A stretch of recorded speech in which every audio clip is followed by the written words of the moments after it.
9월 29일 월요일 생명의 삶 묵상.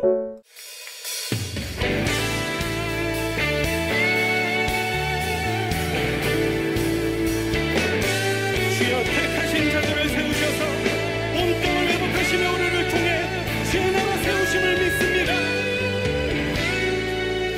푸른 길 따르마 의의 길을 세계 만민이 이 길 따라서 살 길을 온 세계에 전하세. 난 백성이 나갈 길 난 지나서 멍든다.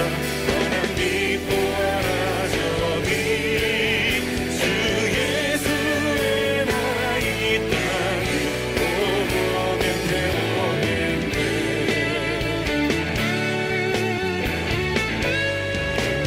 자매님들 고백할까요? 주 예수 따르라 진리의 주 세계 만민이 돌아가 길과 진리요 참 생명 내 찬송을 부수고 다같이 다 따르라 화평와 난 지나서 멍든다. 바람 빛보아라 저기 주 예수의 나라 이 땅에 오겠네. 우리 형제님들 놀라운 이 소식 알리어라. 세계 만민을 구하려 내 주 예수를 보내신 참 사랑의 하나님. 한 백성이 따를 길 난 지나서 멈춘다. 바람 빛보아라 저기 주 예수의 나라 이 땅에 오겠네.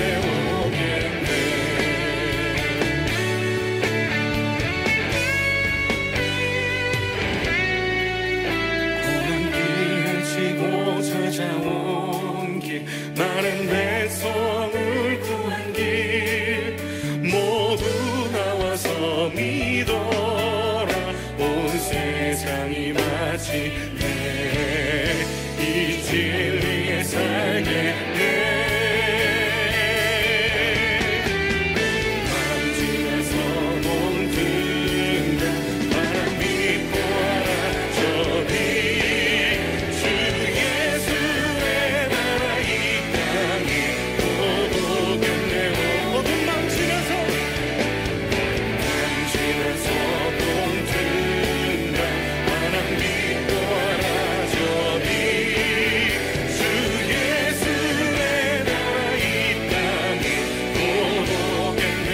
주 예수의 나라 이 땅에 오겠네.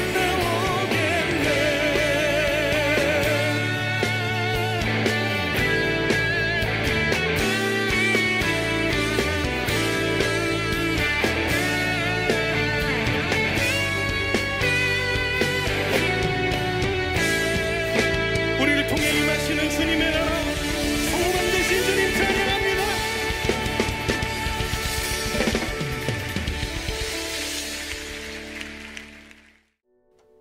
아멘. 우리 주님 곧 오십니다. 주님의 다시 오심을 준비하며 거룩한 신부로서의 삶을 사는 우리의 하루가 되길 원합니다. 오늘 본문은 로마서 11장 11절부터 24절의 말씀입니다. 그러므로 내가 말하노니 그들이 넘어지기까지 실족하였느냐? 그럴 수 없느니라. 그들이 넘어짐으로 구원이 이방인에게 이르러 이스라엘로 시기나게 함이니라. 그들의 넘어짐이 세상의 풍성함이 되며 그들의 실패가 이방인의 풍성함이 되거든 하물며 그들의 충만함이리요. 내가 이방인인 너희에게 말하노라. 내가 이방인의 사도인 만큼 내 직분을 영광스럽게 여기노니 이는 혹 내 고륙을 나무쪼록 시기하게 하여 그들 중에서 얼마를 구원하려 함이라. 그들을 버리는 것이 세상의 화목이 되거든 그 받아들이는 것이 죽은 자 가운데서 살아나는 것이 아니면 무엇이리요? 제사는 처음 익은 곡식가루가 거룩한즉 떡덩이도 그러하고 뿌리가 거룩한즉 가지도 그러하니라. 또한 가지 얼마가 꺾이었는데 돌 감람나무인 내가 그들 중에 접붙임이 되어 참 감람나무 뿌리의 진액을 함께 받는 자가 되었은즉 그 가지들을 향하여 자랑하지 말라. 자랑할지라도 내가 뿌리를 보존하는 것이 아니요 뿌리가 너를 보존하는 것이니라. 그러면 내 말이 가지들이 꺾인 것은 나로 접붙임을 받게 하려 함이라 하리니 옳도다. 그들은 믿지 아니함으로 꺾이고 너는 믿음으로 섰느니라. 높은 마음을 품지 말고 도리어 두려워하라. 하나님이 원 가지들도 아끼지 아니하셨은즉 너도 아끼지 아니하시리라. 그러므로 하나님의 인자하심과 준엄하심을 보라. 넘어지는 자들에게는 준엄하심이 있으니 너희가 만일 하나님의 인자하심에 머물러 있으면 그 인자가 너희에게 있으리라. 그렇지 않으면 너도 찍히는 바 되리라. 그들도 믿지 아니하는데 머무르지 아니하면 접붙임을 받으리니 이는 그들을 접붙이실 능력이 하나님께 있습니다. 내가 원 돌 감람나무에서 찍힘을 받고 본성을 거슬러 좋은 감람나무에 접붙임을 받았으니 원 가지인 이 사람들이야 얼마나 더 자기 감람나무에 접붙이심을 받으리야. 아멘. 오늘은 하나님을 경외하는 믿음을 주제로 함께 말씀을 나누겠습니다. 사랑하는 성도 여러분, 우리는 종종 누군가의 실패를 보면서 그 사람이 도저히 회복할 수 없을 것이라고 생각할 때가 있습니다. 그리고 우리 역시 이러한 실패를 경험합니다. 그러나 성도의 실패는 어떤 것도 결코 헛되지 않습니다.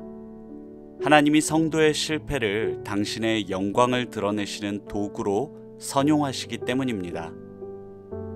본문에서 바울은 이스라엘의 실패가 결코 절망으로 끝나지 않는다고 선언합니다.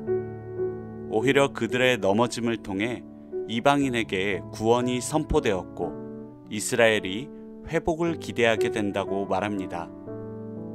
이 말씀이 우리에게 주는 교훈은 무엇일까요? 첫째, 하나님은 사람의 실수도 선용하신다는 사실을 가르쳐 줍니다. 바울은 이스라엘이 실패했지만 완전히 버려진 것은 아니라고 이야기합니다. 그리고 그들의 넘어짐이 이방인에게 구원의 복음이 전해지는 계기가 되었다고 설명합니다. 이스라엘의 실패를 통해 이방인들이 복음을 듣고 믿게 되었으며 이는 다시금 이스라엘로 하여금 시기하게 하여 그들을 회복의 길로 이끌게 됩니다. 모든 것을 합력하여 선을 이루시는 하나님은 사람의 실수도 선하게 사용하십니다. 실수와 실패 앞에서 낙심했던 일이 있습니까? 하나님은 우리의 실수를 책망하시거나 허투루 여기시는 분이 아닙니다. 우리의 부족함을 당신의 능력으로 채우시고 우리를 선한 길로 인도하시는 하나님의 손길을 신뢰하기를 바랍니다. 우리의 실수가 하나님의 계획 안에서 어떻게 쓰임받을지를 기대하며 믿음으로 살아가는 성도가 되기를 소망합니다. 둘째, 우리에게 허락된 구원의 은혜에 감사하며 겸손히 서야 합니다. 바울은 이방인 성도들이 참 감람나무에 접붙임을 받은 돌 감람나무 가지임을 상기시킵니다. 원가지인 이스라엘이 불신앙으로 꺾였고 이방인이 대신 접붙임을 받았지만 이는 당연한 일이 아닙니다. 그렇기에 그들은 경외함으로 하나님 앞에 겸손히 서야 합니다. 사랑하는 성도 여러분, 이방인이었던 우리가 하나님의 백성이 된 것은 하나님의 자비와 긍휼 때문입니다. 그 은혜를 특권으로 여기지 말고 겸손함을 잃지 말아야 합니다. 자녀됨의 특권은 자랑이 아니라 책임이며 그리스도 안에 붙어 있을 때에만 생명이 있다는 사실을 잊지 말아야 합니다. 삶의 자리에서 형제를 겸손히 섬기고 사랑함으로써 하나님의 선하심을 나타내는 저와 여러분이 되기를 기도합니다. 마지막으로 이 말씀이 우리에게 주는 교훈은 우리는 회복하실 하나님을 신뢰해야 한다는 것입니다. 오늘 본문에서 바울은 하나님이 이스라엘을 회복시키실 능력과 계획을 가지신 분이라 이야기합니다. 그는 이방인 성도들이 겸손하게 믿음의 삶을 살아야 한다고 강조하면서 이스라엘에 대한 소망을 놓지 않습니다. 만일 이방인이라는 돌 감람나무 가지가 접붙임을 받을 수 있었다면 원가지인 이스라엘도 다시 접붙임을 받을 수 있다고 말합니다. 이 말씀에서 우리는 회복하시는 하나님의 은혜를 발견합니다. 모든 사람은 하나님의 형상대로 창조되었습니다. 이는 모든 사람을 향한 하나님의 사랑을 반영합니다. 하나님은 죄인이 복음을 듣고 믿고 돌아오면 기꺼이 받아주십니다. 회복의 은혜를 베푸시는 아버지 하나님이시기 때문입니다.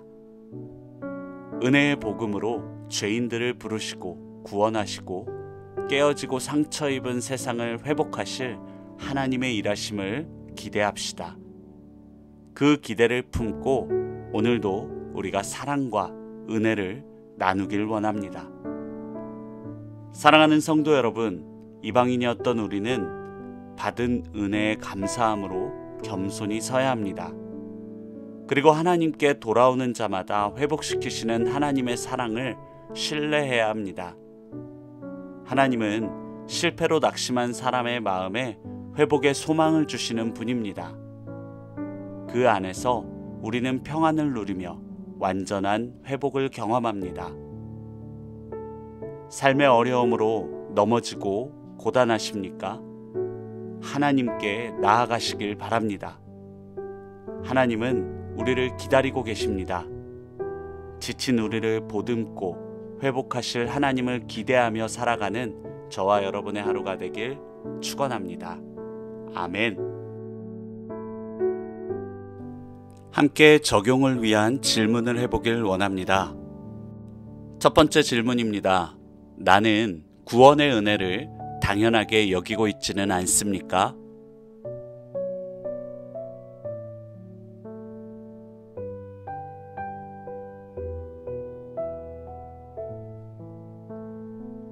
두 번째 질문입니다. 하나님께 다시 돌아가야 할 부분은 없습니까?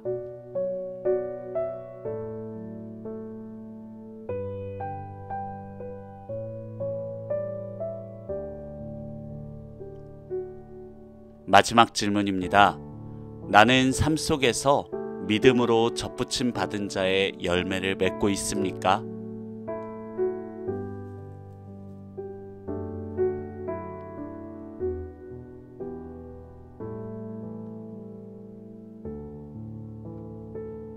함께 기도하고 오늘 묵상을 마무리하겠습니다. 하나님, 아무리 놀라운 은혜를 받아도 믿음을 저버리면 하나님의 준엄한 심판 앞에 서게 됨을 깨닫습니다. 하나님의 인자하심을 구하며 겸손하고 신실하게 행하게 하옵소서.